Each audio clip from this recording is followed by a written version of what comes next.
बिस्मिल्लाहिर्रहमानिर्रहीम। अस्सलामुअलैकुम friends, once again मैं हूं ज़ेब और आप देख रहे हैं traveller 777। Welcome to our YouTube channel. तो फ्रेंड्स, आज हम बात करेंगे सेंट्रल अमेरिका के खूबसूरत कंट्री के बारे में जिसका नाम है बेलीज़। अगर आप बेलीज़ जाना चाहते हैं तो मैं आपको बताऊंगा कि बेलीज़ के वीज़ा के लिए कौन कौन सी रिक्वायरमेंट है और आप बेलीज़ का वीज़ा कहां पर अप्लाई कर सकते हैं।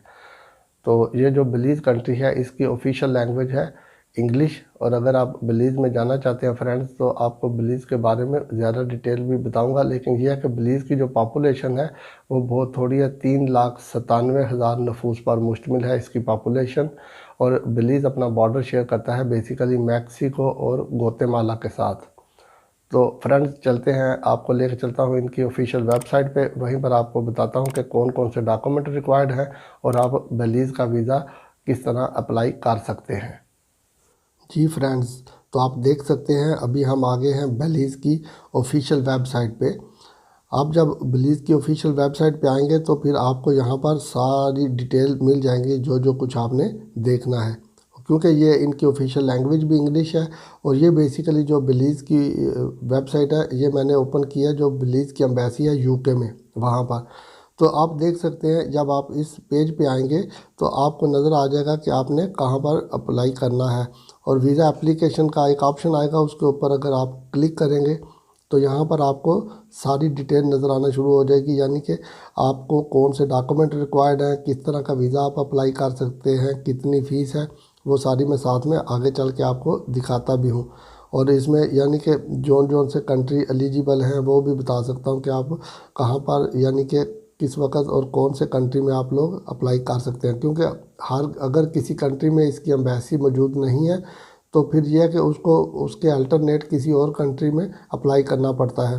तो वो सारा आप देख सकते हैं इसमें जाके, क्योंकि ये बेसिकली जो वेबसाइट मैंने ओपन की है जिस तरह मैंने बताया कि यूके में है। तो यूके में यानी कि लंदन में इनकी एम्बेसी मौजूद है। तो इसलिए क्योंकि पाकिस्तान में इसकी एम्बेसी मौजूद नहीं है तो पाकिस्तान वालों को जो है वो लंदन में जा अप्लाई करना पड़ेगा। तो ये बेसिकली आपके सामने आ गया है, यानी कि आपने जो वीज़ा अप्लाई करना है ये उनकी कौंसलर जो है उनकी सर्विस नीचे लिखी हुई है, ये उनकी ईमेल आईडी भी लिखी हुई है, आप इनको ईमेल भी कर सकते हैं डेफिनेटली। क्योंकि पाकिस्तान से अगर आप अप्लाई करेंगे तो आपको यूके तो नहीं जाना पड़ेगा, आपने पाकिस्तान में बैठ के उनको ईमेल करनी है। फिर आपने जितने भी डॉक्यूमेंट हैं वो आपने इनको सबमिट करने हैं। डॉक्यूमेंट ऑनलाइन भी आपने सबमिट स्कैन करके कर सकते हैं, फिर बाई कोरियर भी आप इनको भेज सकते हैं। तो यहाँ पर ये आप देख सकते हैं कि ये जो वीज़ा एप्लीकेशन है उसके लिए आप सिंगल एंट्री वीज़ा आप अप्लाई करना चाहते हैं या मल्टीपल एंट्री अप्लाई करना चाहते हैं तो दोनों की फ़ीस जो है वो डिफरेंट होती है। यहाँ पर आप देख सकते हैं जो उसके सिंगल एंट्री इनका वीज़ा फ़ीस है वो 60 ये पाउंड है, यानी 60 यूके पाउंड।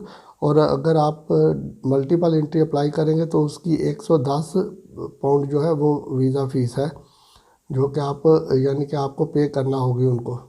तो यहाँ पर आपको मैं दिखा देता हूँ जोन जोन से डॉक्यूमेंट आपको रिक्वायर्ड है। नॉर्मल डॉक्यूमेंट्स जो होते हैं वो आपको पता है कौन से होते हैं, लेकिन कुछ कंट्रीज होती है उनमें थोड़ा सा यानी कि डॉक्यूमेंटेशन एक दो पेपर एक्स्ट्रा मांग लेते हैं, तो इसलिए ये होता है।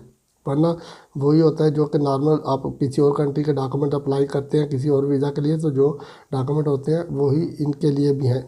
यानी आप देख सकते हैं आपके पास वीज़ा एप्लीकेशन फॉर्म होगा, उसको आपने जो है वो फिल करना है। इसके अलावा आपके पास आपका पासपोर्ट होना चाहिए जिसकी 6 महीने वैलिडिटी हो। साथ में आपके पास आपकी रीसेंट पासपोर्ट साइज़ पिक्चर होनी चाहिए वाइट बैकग्राउंड वाली।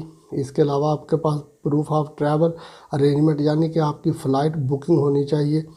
और ये फ़्लाइट बुकिंग कंफर्म नहीं है, इसकी रिजर्वेशन भी चल जाएगी। और प्रूफ ऑफ अकोमोडेशन आपके पास होना चाहिए कि आप किस होटल में जाके रह रहे हैं यहाँ। तो या फिर जो बंदा है वहाँ पर अगर आपका कोई जानने वाला फ्रेंड्स या रिलेटिव है तो उसकी डिटेल आपने देनी है। और प्रूफ ऑफ फाइनेंशियल आपके पास होने चाहिए, यानी कि आपकी बैंक स्टेटमेंट जो है वो होनी चाहिए। लास्ट 6 मंथ की बैंक स्टेटमेंट वो आपसे लेंगे, ये होता है। बाकी ट्रैवल इंश्योरेंस आपको चाहिए, लेटर ऑफ रेफरेंस आपको चाहिए। अब यानी कि अगर आप किसी के पास जॉब कर रहे हैं पाकिस्तान में तो आपको अपना जो है वो letter of letter of reference चाहिए कि आप इस बंदे के पास जॉब कर रहे हैं। और आपको यहाँ के लिए लेटर ऑफ इनविटेशन चाहिए होस्ट, जो कि अगर आपको कोई बंदा वहाँ पर इनवाइट कर रहा है तो आप उसके पास अगर जाएंगे तो वो आपको जो है लेटर ऑफ इनविटेशन भेजेगा। बाकी फ़ीस जो मैंने आपको पहले बता दी थी कि 60 पाउंड है सिंगल एंट्री की, और डबल एंट्री की मल्टीपल एंट्री की 110 यूके पाउंड है जी है। बाकी आपके पास यानी कि ये सारे डॉक्यूमेंट आपके पास होने चाहिए जब आप वीज़ा अप्लाई करेंगे। तो इनके लिए ये है कि आप जब ये वीज़ा अप्लाई करेंगे तो फिर ये होगा कि आप इनको जो है अपने सारे डॉक्यूमेंट जो है वो स्कैन करके आप इनको भेजेंगे। सबसे पहले तो आप ईमेल लिखेंगे, उसके बाद स्कैन करके डॉक्यूमेंट आप इनको भेजेंगे।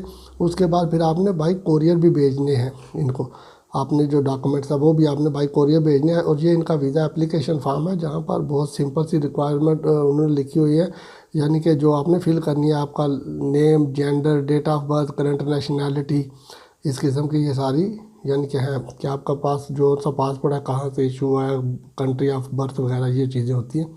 तो बाकी ये है कि इसके अलावा जो है अगर आप वहाँ पर जाएंगे तो उधर जाने के बाद जो आगे प्रोसेस है वो भी मैं आपको बता देता हूँ, लेकिन पहले आप ये देख लें। लेकिन इंडिया में भी जो है इंडिया वाले भी यहीं पर अप्लाई करेंगे यूके में ही, क्योंकि इंडिया में जो इनकी कौंसलेट मौजूद है वो डिप्लोमेट यानी जो केसेस है उनको डील करती है। तो नॉर्मल इंडिया वाले जो है वो भी बेलीज जाने के लिए यहीं पर अपने डॉक्यूमेंट भेजेंगे। लेकिन यहाँ पर डॉक्यूमेंट भेजने से पहले आप इनको ईमेल लिख के इनसे कंफर्म कर लें, और उसके बाद आप जो है वो इनको अपने डॉक्यूमेंट्स जो है वो भेज सकते हैं।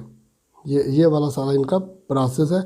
और ये इतना मैं नहीं समझता कि इतना आपको कहीं से भी डिफ़िकल्ट लग रहा होगा कि बंदा कहे कि मैं नहीं कर सकता, और बड़े आराम से। और इसके ऊपर ही नीचे जब आप फॉर्म फिल करेंगे तो आपने अपनी तस्वीर लगानी है, अपने साइन करने हैं, उसके बाद डेट लिखनी है, तो फिर आपने इनको यानी कि ये भेज देने हैं। लेकिन ये सारे डॉक्यूमेंट आपने स्कैन करके इनको भेजने हैं, ये बात ज़हन में रखना। क्योंकि जब आप इनको स्कैन करके डॉक्यूमेंट भेजेंगे उसके अलावा फिर बाद में आप इनको स्कैन करने के अलावा जो है वैसे भी आप इनको बाई कोरियर भी भेजेंगे।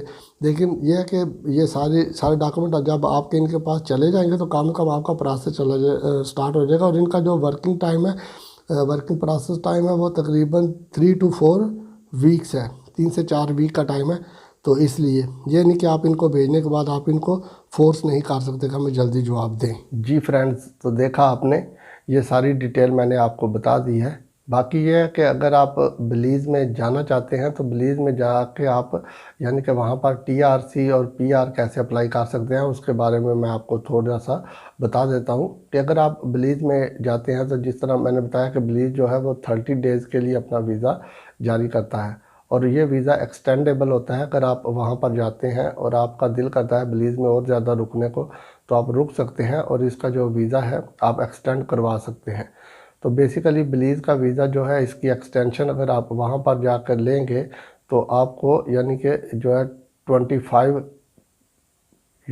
जो है वो इसकी फ़ीस पे करना पड़ेगी, और $25 आप इसकी फ़ीस पे करेंगे एक्सटेंशन की। लेकिन ये फ़ीस जो है 6 महीने तक अगर आप एक्सटेंशन लेते हैं तो आपको $25 पे करना पड़ेंगे, और अगर 6 महीने के बाद आप वीज़े की एक्सटेंशन लेते हैं तो 6 महीने के बाद यह फ़ीस डबल हो जाएगी, यानी $50 फ़ीस हो जाएगी। तो ये तो बात होगी एक्सटेंशन के मुतालिक। अब चलते हैं कि आप TRC कैसे ले सकते हैं। जब बेलीज़ में जाते हैं तो बेलीज़ एक ऐसा कंट्री है जो कि यानी कि विज़िटर को भी TRC अलाउ करता है। आप वहाँ पर जाकर बड़े आराम से TRC अप्लाई कर सकते हैं, आपकी लीगल एंट्री है वहाँ पर। तो इसलिए जब आपको TRC मिलेगी तो TRC पर आप यानी वहाँ पर 1 साल अगर रहते हैं, वीज़ा एक्सटेंड करवाते रहते हैं। वीज़े की एक्सटेंशन की कोई मुद्दत नहीं है कि आप इतने अरसे के लिए एक्सटेंड करवाएं। तो अगर आप 1 साल तक वीज़ा एक्सटेंड करवाते हैं तो 1 साल के बाद आप डायरेक्ट PR अप्लाई कर सकते हैं। एक तो इसका ये तरीका है। दूसरा तरीका है कि अगर आप बेलीज़ में 4 साल यानी कि लीगल रहते हैं, आप वीज़ा एक्सटेंड करवाते रहते हैं, 4 साल के बाद भी डायरेक्ट आप PR अप्लाई कर सकते हैं। तो PR अगर आपको मिल जाती है, अगर आप और PR यानी कि 4 साल के बाद आप अप्लाई करते हैं तो उसके 1 साल के बाद आप नेशनैलिटी वहाँ की सिटीज़नशिप अप्लाई कर सकते हैं, जिसके लिए चंद एक फर्दर डॉक्यूमेंट रिक्वायर्ड होते हैं। जैसा कि मैंने बताया है कि इसकी जो ऑफिशियल लैंग्वेज है वो इंग्लिश है बेलीज़ की। ये है तो बेसिकली यानी कि सेंट्रल अमेरिका में आता है, लेकिन इसके साथ जितने कंट्री लगते हैं उनकी लैंग्वेज जो है स्पेनिश है, लेकिन इसकी ऑफिशियल लैंग्वेज इंग्लिश है। तो अगर आप इस कंट्री में जाएंगे तो आप फर्दर जो डॉक्यूमेंट्स हैं वो आप रिक्वायर्ड करके उनको आप इनकी सिटीज़नशिप अप्लाई कर सकते हैं। इसके अलावा वहाँ पर एक और तरीका है कि अगर आप पीआर डायरेक्ट लेना चाहते हैं तो वहाँ पर आप अगर जाते हैं विज़िट वीज़ा पर, तो इस विज़िट वीज़ा पर जाने के बाद आप अगर वहाँ पर शादी कर लेते हैं बलीज़ के किसी सिटीज़न से, तो फिर आप डायरेक्ट जो है एलिजिबल हो जाते हैं पीआर अप्लाई करने के लिए। तो ये तरीक़ाकार है। बाकी ये कि बलीज़ का जो पासपोर्ट है उसके पासपोर्ट के ऊपर आप 98 कंट्रीज़ में वीज़ा फ्री और ऑन अराइवल वीज़ा ट्रैवल कर सकते हैं। यानी 98 कंट्रीज़ में बहुत ज़्यादा कंट्रीज़ आते हैं। तो इसके वीज़ा के मुतालिक बाकी जो है मैंने आपको बता दिया है। तो मैं उम्मीद करता हूँ कि ये वीडियो आपके लिए अच्छी साबित होगी। अगर आपको अच्छी लगी है ये वीडियो तो हमारे चैनल को सब्सक्राइब कीजिएगा और वीडियो को लाइक और शेयर कीजिएगा। स्टे ट्यून, फिर मिलेंगे किसी नई वीडियो में किसी नई अपडेट के साथ। तब तक अपना बहुत सा ख्याल रखिएगा। Take care. अल्लाह हाफिज़।